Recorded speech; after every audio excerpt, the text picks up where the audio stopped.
porque nos muestra, en primer lugar, que nuestra vida es el libro de texto del universo, donde los ángeles desean mirar. Y menciona que ese sacrificio que se le pidió a Abraham sacrificar a su hijo, también era para nosotros una enseñanza de lo que iba a venir con lo que iba a suceder con el Mesías, con aquel Salvador. Entonces, el campo de batalla, decía, entre Cristo y Satanás es el plan de la redención que nosotros estamos viviendo. Es el libro de texto del universo, su vida, sus triunfos, sus victorias, sus pecados también. Todo está ahí registrado. Y entonces muchas veces la bendición no viene por la vida que se tiene, porque Satanás dice que somos indignos de recibir las bendiciones del cielo por la vida misma. Y por eso que es tan importante que en este tiempo del fin, que al presentarnos estas diversas iglesias, estas diversas adoraciones que no son verdaderas, se coartan, se limitan las bendiciones que podemos recibir como pueblo final.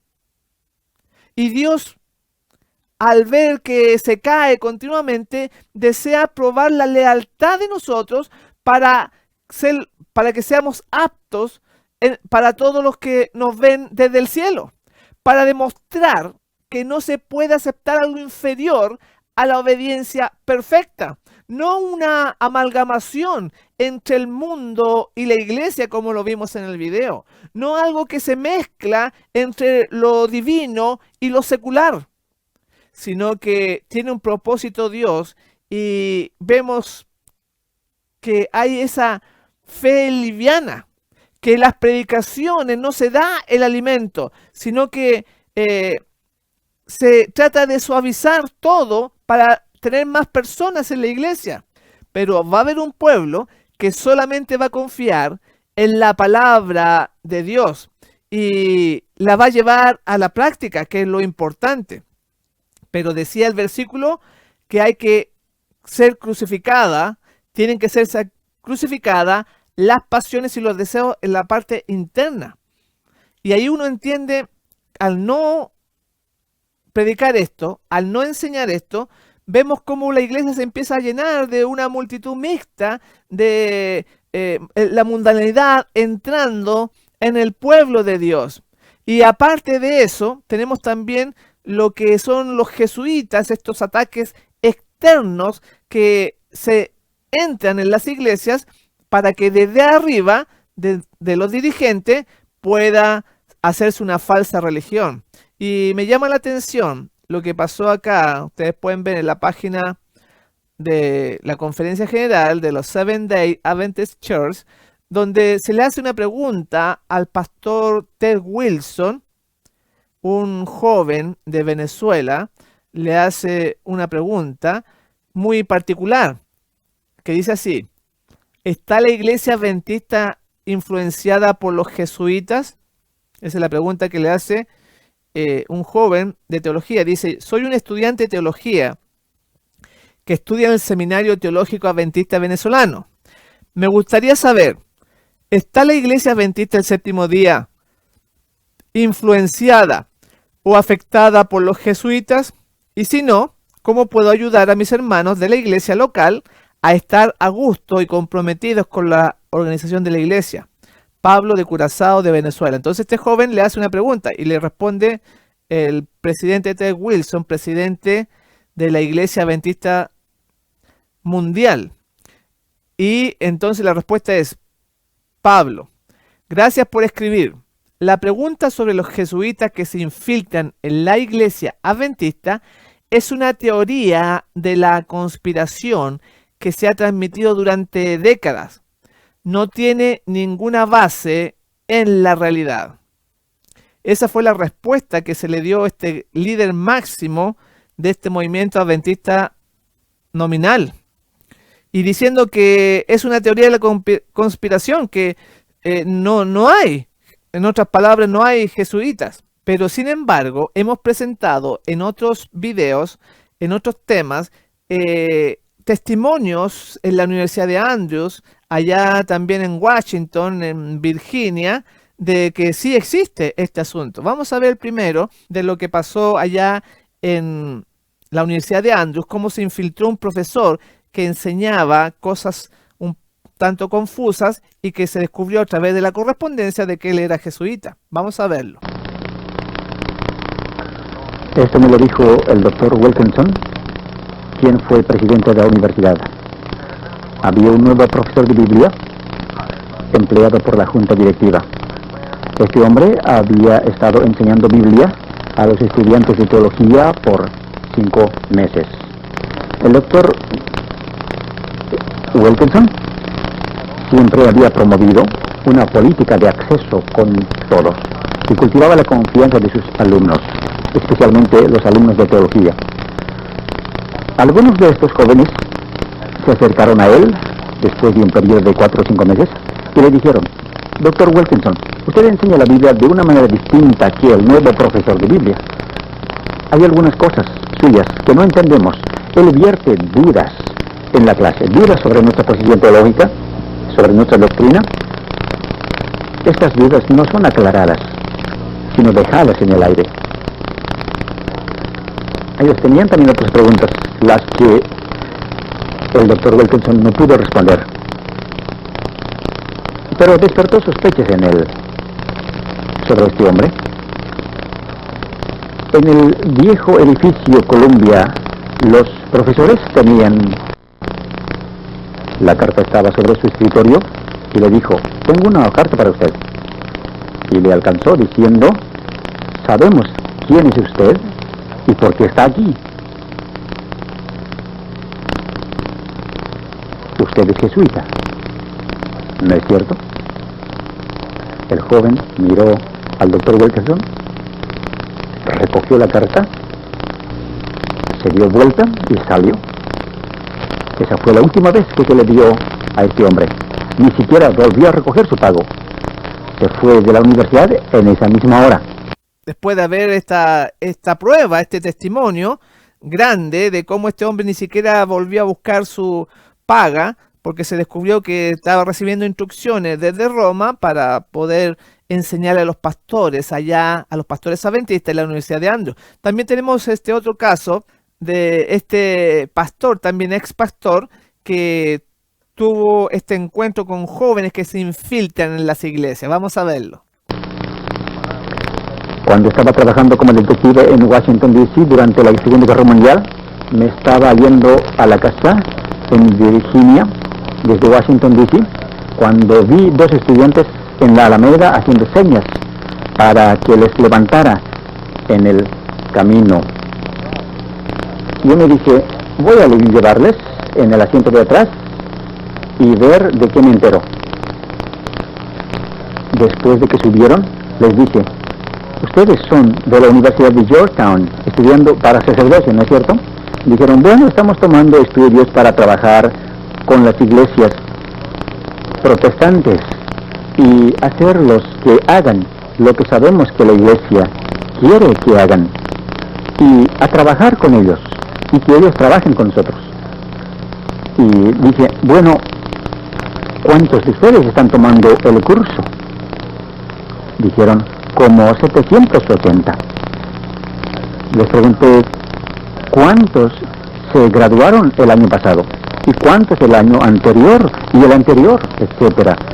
Y sacando la cuenta, se habían graduado como 3.800 en esa especialidad. Luego les pregunté también que cuántos se irían a graduar el año próximo. Y me dijeron que alrededor de 900.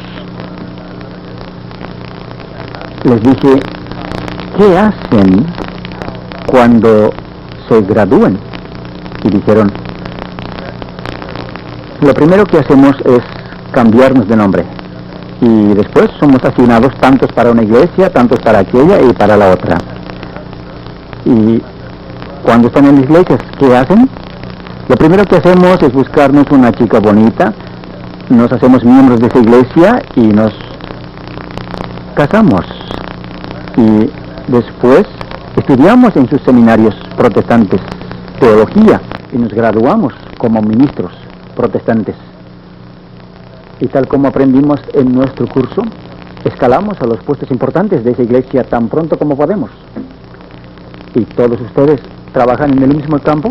No, sino que trabajamos para que las iglesias se unan, para que hagan lo que la Iglesia Católica quiere que hagan. Me di cuenta que eran jesuitas y que no solo se infiltran en las iglesias protestantes, sino que se infiltran también en sus seminarios. Cuando la iglesia quería evangelizar o infiltrarse en otras áreas del mundo, establecía escuelas o colegios en Roma. Así se originó la Universidad Pontífica Gregoriana. Su propósito es debilitar al mundo. Y ahí tenemos otro testimonio, y hay muchos más, de que esto es real. Totalmente contrario a lo que menciona el pastor Ted Wilson cuando dice de que esto no hay evidencia, no hay base, que es una teoría de la conspiración de la infiltración en la Iglesia Adventista del Séptimo Día. Entonces, con este pensamiento, difícilmente puede ir esta iglesia avanzando a la senda correcta. Y en la Biblia podemos ver la vida de distintos ejemplos del pueblo de Dios que tienen mucho que ver con nosotros, que somos el pueblo final. Distintos puntos podemos ver que nos servirán para tener una visión más completa de la preparación de este pueblo especial, donde debemos mirar primeramente a nuestro ejemplo, el Señor Jesús, cómo Él vivía y cómo hoy la doctrina que se enseña como en la iglesia. Pero aquí tenemos lo verdadero, lo que debiera ser cada uno de nosotros. Dice en el Deseo de toda la gente, en la página 64, dice: desde la niñez, Jesús, desde la niñez, actuó independientemente de las leyes rabínicas. Las escrituras del Antiguo Testamento era su constante estudio y estaba siempre sobre sus labios las palabras, así dice Jehová.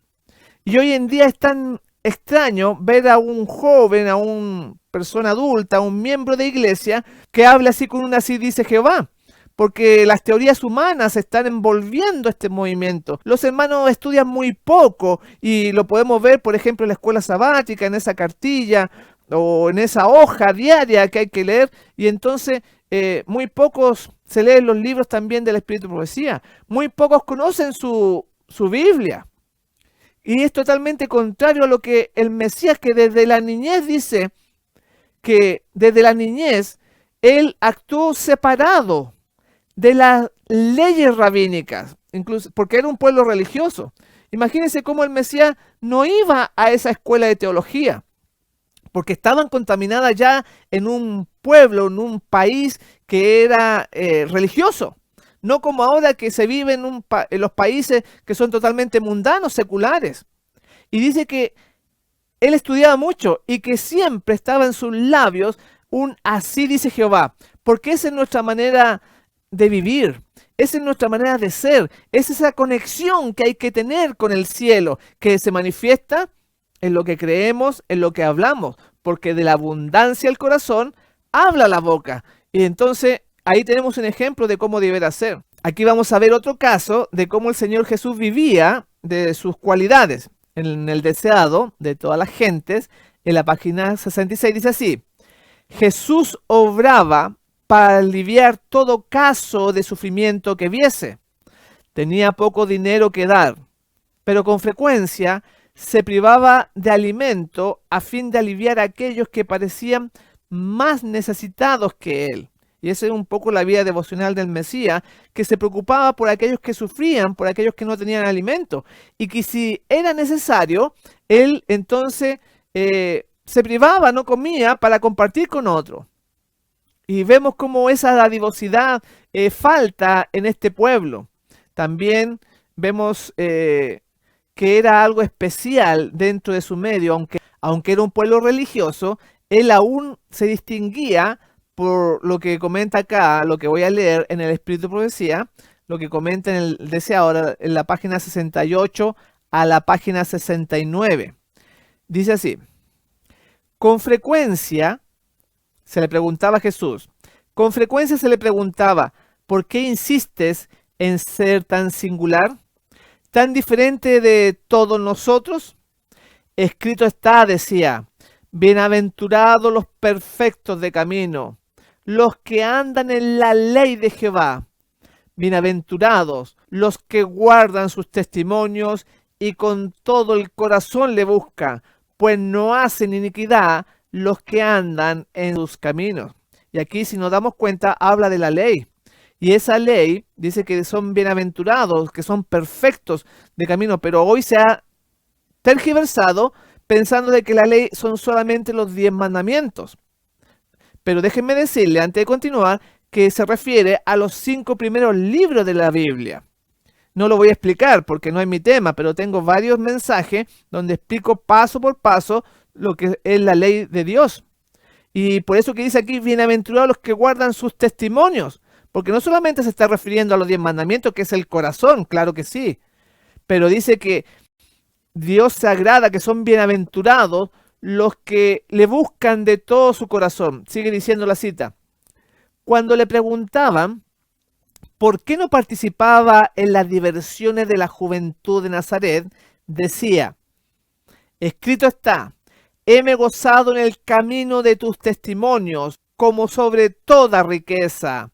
En tus mandamientos meditaré, consideraré tus caminos, recrearéme en tus estatutos, no me olvidaré de tus palabras. Y esa es la manera correcta de pertenecer a esta religión adventista del séptimo día. Hablar siempre con un escrito está primeramente, pero dice que no participaba de las diversiones, incluso de un pueblo de ese tiempo de Nazaret, que no tenía electricidad, no tenía internet, no tenía TV cable o algunas de esas cosas actuales. Y aún así dice que no participaba de esas diversiones. Y por eso le decían que tú eres raro, tú eres distinto. Sigue diciendo la cita. Jesús no contendía por sus derechos. Con frecuencia su trabajo resultaba innecesariamente penoso porque era voluntario y no se quejaba. Sin embargo, no desmayaba ni se desanimaba. Vaya notando las características. Vivía por encima de estas dificultades como en la luz del rostro de Dios. No ejercía represalias cuando le maltrataban, sino que soportaba pacientemente los insultos. Repetidas veces se le preguntaba, ¿por qué te sometes a tantos desprecios aún de parte de tus hermanos? Escrito está, decía, Hijo mío, no te olvides de mi ley, y tu corazón guarde mis mandamientos, porque largura de días y años de vida y paz te aumentarán.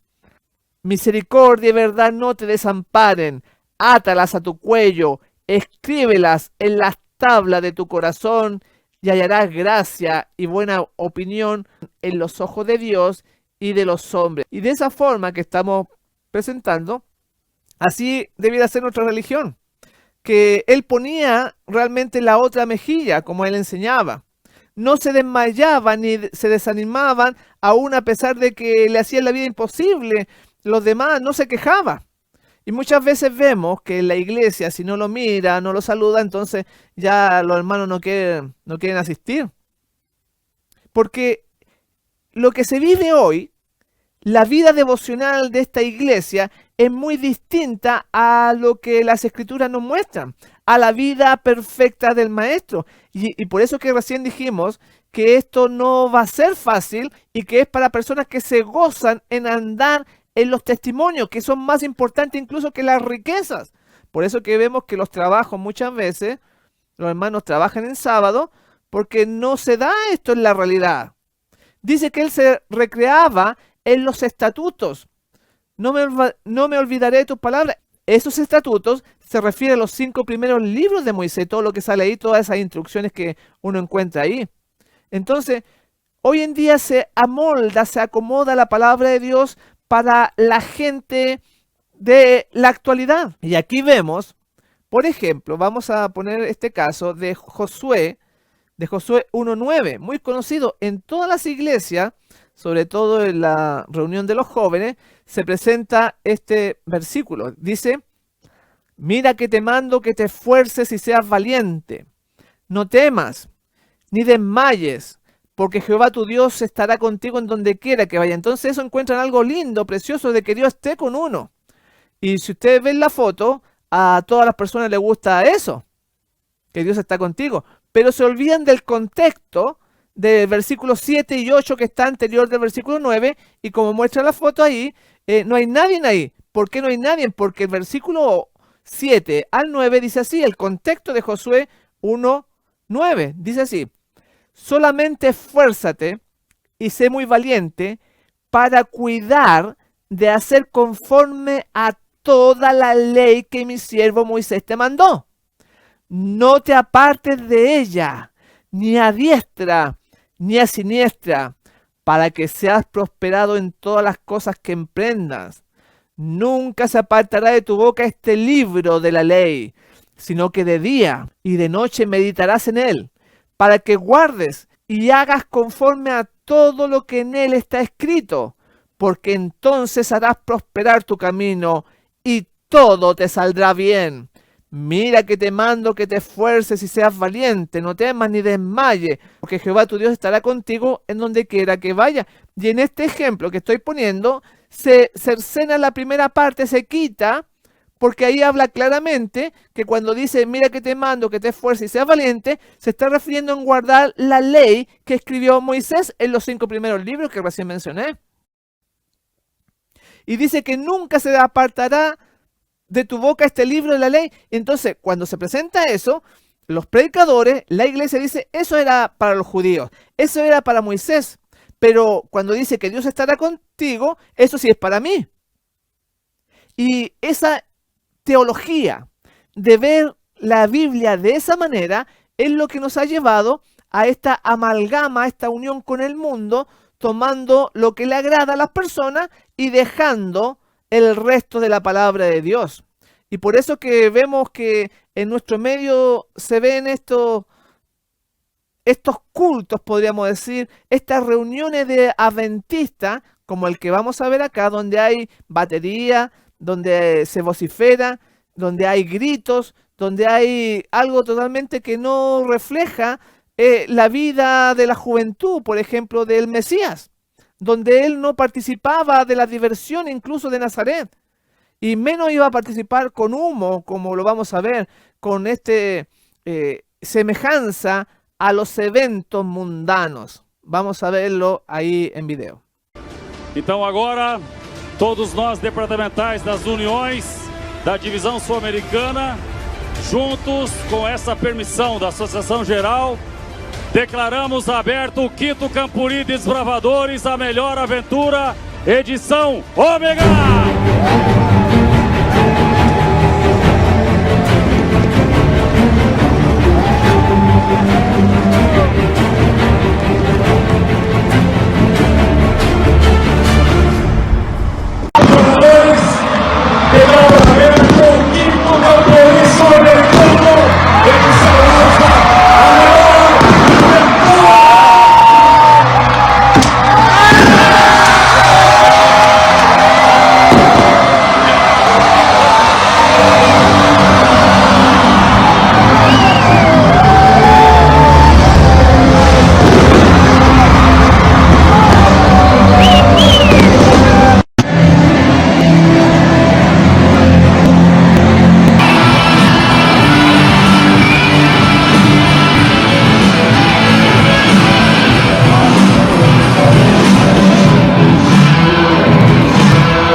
Esto podemos ver claramente que aquí el dirigente o los que dirigen, entonces llevan a los jóvenes a esto que la mensajera del Señor habló de que se iba a dar en el tiempo del fin. Este tipo de eventos donde se grita, donde no hay reverencia, donde se vocifera, es lo que se nos presenta hoy en día, porque se ha rebajado la palabra de Dios. Ya no se enseña lo que está escrito completamente, sino que se amolda a la mentalidad actual. podemos ver otro caso de la música aquí en este otro video.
Es increíble que no hay diferencia con el mundo, este tipo de alabanza, o este tipo de eventos que hay cientos y miles de jóvenes para mantenerlos en una iglesia que está dormida, que es una mezcla, es una cosa laodicense que no agrada a Dios y que se le enseña como que fuera correcto.